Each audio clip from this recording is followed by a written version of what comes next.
السلام علیکم ورحمت الله وبرکاتہ. نن د یو بل زیری سره راغلی یم او هغه زیری دا دی چې الحمدلله تاسو ګورئ زموږ ویډیوګانې په مختلف بخشونو کې هغه روانې دي او اکثره موږ د هغه موضوعاتو په اړه باندې بحث کوو چې هغه د زده کوونکو لپاره مفید وي او کوشش کوو چې موضوعات هم ډېر واضح وي. نو دا ځل انشاءالله یو بل سیریز په اړه باندې تاسو ته موږ زیری درکوو چې د ویډیوګانو په دې سیریز کې به مونږه د انګلیسي ګرامر 1500 ټریکی کوېسچن ځوابوو. یعنی مونږ به هغه 1500 د هغه پوښتنو په اړه باندې ځوابونه وایو کوم چې اکثره زده کوونکي پکې کنفیوزډ وي او اکثره زده کوونکي کوشش کوي چې همدا پوښتنې بار بار وکړي ځکه چې هغوی د دې په اړه باندې نه پوهیږي. نو انشاءالله هغه پوښتنې په انګلیسي ګرامر کې ټولې مونږ راټولې کړي دي، د باندې به مونږ بحث کوو. چې اول به مونږ شروع کوو د بیسک نه، یعنی د پارټس اف سپیچ په اړه چې کومې پوښتنې دي، کوم ټریکی او کنفیوزینګ کوېسچنز دي، اول به دې په اړه باندې بحث کوو. بیا به د ټینسز په اړه باندې چې په ټینسز کې کوم ټریکی کوېسچنز دي هغه به حلوو. د هغې نه وروسته بیا وایس کې چې کومې پوښتنې راځي هغه پوښتنې به حلوو.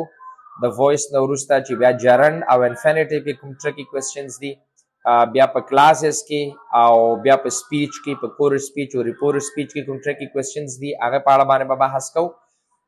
بیا بالاخره په سبجیکټ ورب اګریمنټ کې او په الیپسس، انورژن او پیرالیزم دې کې چې څومره ټریکی کوېسچنز دي هغه ټول انشاءالله موږ راټولې کړي دي. نو د ویډیوګانو په دې سیریز کې به د 1500 پوښتنو ځوابونه موږ وایو. نو په دې هیله چې تاسو موږ سره دغه ټولې ویډیوګانې او درسونه تعقیب کړئ تر څو ستاسو په ذهن کې د انګلیسي ګرامر په اړه چې هره کنفیوزینګ پوښتنه او هر یو کوېسچن وي چې هغه تاسو سره همیش مخ شوي یاست او د هغې په ځواب باندې تاسو نه پوهیږئ، نو انشاءالله په همدغه ویډیوګانې کې به هغه ټول موږ ځوابوو. د مثال په توګه تاسو ته زه یو څو پوښتنې وایم، لکه کوم ډول پوښتنې په دغه 500 پوښتنو کې موږ تاسو ته ځوابوو. نو اوله پوښتنه ده، فور ایگزامپل هی از علی. موږ وایو هی از علی، هغه علی دی، او د پروناون تعریف موږ په داسې شکل باندې کوو چې پروناون از یوزډ انسټیډ اف ا ناون. پروناون د نوم پر ځای باندې استعمالیږي، نو دلته هی د چا پر ځای استعمال شوی دی. دا هغه پوښتنه ده چې اکثره زده کوونکي کوي چې دلته خو دغه پروناون د نوم پر ځای نه راځي. which noun is the pronoun he used instead of؟ چې دغه هی د کوم یو پروناون د کوم یو ناون پر ځای باندې استعمال شوی دی، هی از علی. دوهمه پوښتنه، is learning grammar important for learning a language or not؟ اکثره تاسو به ویډیوګانې کتلې وي چې اکثره استادان دا وایي چې تاسو د انګلیسي ژبې ګرامر مه زده کوئ، تاسو کوشش وکړئ چې سپیکینګ زده کړئ، روانې خبرې وکړئ، فلوینسي باندې کار وکړئ.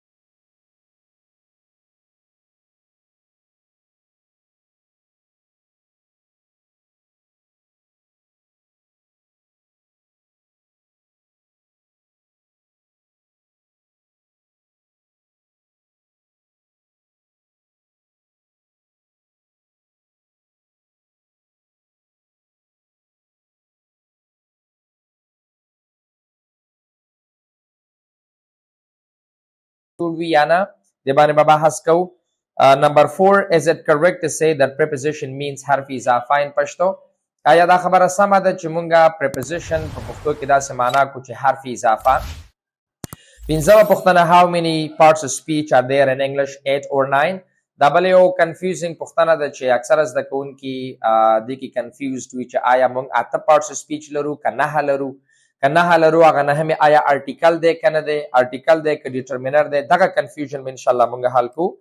Number 6، we say Americans and Indians as plural. What is the plural of English when used for the people of England؟ دا یو بله پوښتنه ده چې موږ وایو American Americans، Indian Indians، جمع کیږي مفرد او جمع یې. What is the plural of English؟ د انګلیش جمع څه شی دی؟ کله چې دا د انګلینډ خلکو لپاره استعمال شي، انګلیش انګلیسي ته هم ویلی کېږي، انګلیسي ژبې ته، د انګلینډ خلکو ته هم ویلی کېږي. نو د انګلیش جمع آیا موږ انګلیشز ووایو، څه رقم ووایو، جمع حالت که نه لري، بیا د انګلینډ چې د یو نه زیات خلک هغو لپاره شي استعمال کړو، دې پوښتنې په اړه به موږ بحث کوو. اومه پوښتنه دا ده چې is article a part of speech or a type of any other part of speech؟ آیا article یو بیل part of speech دی ځان ته که نه؟ دا د دې اته یا د 9 پارټس سپیچ یو برخه ده. اتمه پوښتنه دا سره چې the difference between noun and name یا د letter او alphabet ترمنځ څه فرق دی یا د noun او name ترمنځ څه فرق دی. دې پوښتنې په اړه به بحث کوو. Number 9, if we say noun is a word which names a person, thing, place or animal, so which category is the name of Allah considered in? The noun تعریف موږ داسې کوو چې noun is a word which is the name of person, place, thing او animal. داسې موږ وایو. بیا الله چې دی دا هم یو نوم دی. اوس دغه الله کلمه کوم چې ناون دی دا د ناون په کوم کټګوري کې باید مونږ کنسیډر کړو. دا کوم یو ورته باید مونږ وایو ځکه ناون خو دی. Number 10, as we say pronoun is used instead of a noun, why aren't demonstrative pronouns used instead of nouns? کله چې د pronoun تعریف مونږ داسې کوو چې pronoun هغه کلمې چې د نوم پر ځای استعمالیږي نو بیا ولې اشاروي ضمایر د نوم پر ځای نه استعمالیږي؟ نوم ته اشاره کوي. یعنی آیا د پروناون لپاره دا تعریف غلط دی که نه دا تعریف صحیح دی خو نیمګړی دی که کامل تعریف یې کوو نو څه رقم یې ورته وکړو؟ ځکه دلته خو زه وایم چې this is my phone دا this خو د ناون ته اشاره کوي دا خو د دې پر ځای استعمالیږي نه. دغه کنفیوژن به حل کړو. Question number 11, what is modifier? Modifier څه ته ویل کېږي؟ Also the difference between adjective and modifier. The modifier or the adjective ترمنځ څه فرق دی؟ Number 12, Ali is a student. If is a helping verb, what is the man verb here? Ali is a student. اکثر زده کوونکي دلته په دې نه پوهېږي بیا چې is دلته helping verb دی که man verb دی. څنګه پوه شو چې یو verb په جمله کې man راتلی شي که helping راتلی شي؟ که چېرته دا helping verb دی بیا د دې سره man verb په جمله کې څه شی دی دې باندې به بحث وکړو. Question number 13 دا سره چې احمد eats fast or fastly. د نورو وربونو د نور adverbs چې کله راځي د وربونو سره نو ly ور سره موږ اضافه کوو. کله چې د fast کلمې په اړه باندې بحث کوو نو آیا بیا داسې وایو چې احمد eats fast or احمد eats fastly.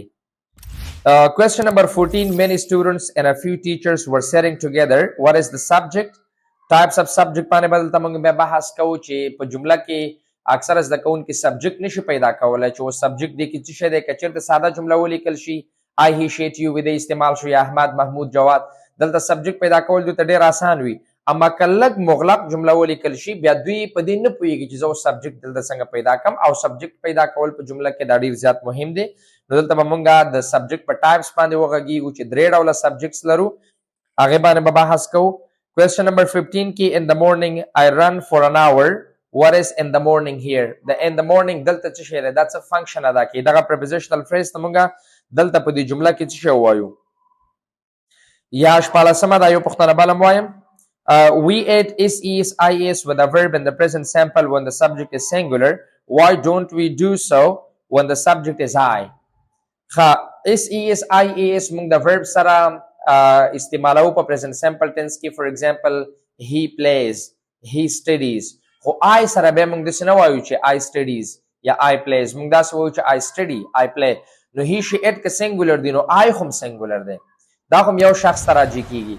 نو بیا ولې د دې سره چې کله verb یوز کوو is ناخلي نو دې باندې به موږ بحث وکړو چې آیا subject pronoun I مفرد دی که دا جمع دی که دا مفرد دی نو بیا ولې plural verb اخلي که دا plural دی نو بیا ولې یو شخص ته استعمالیږي.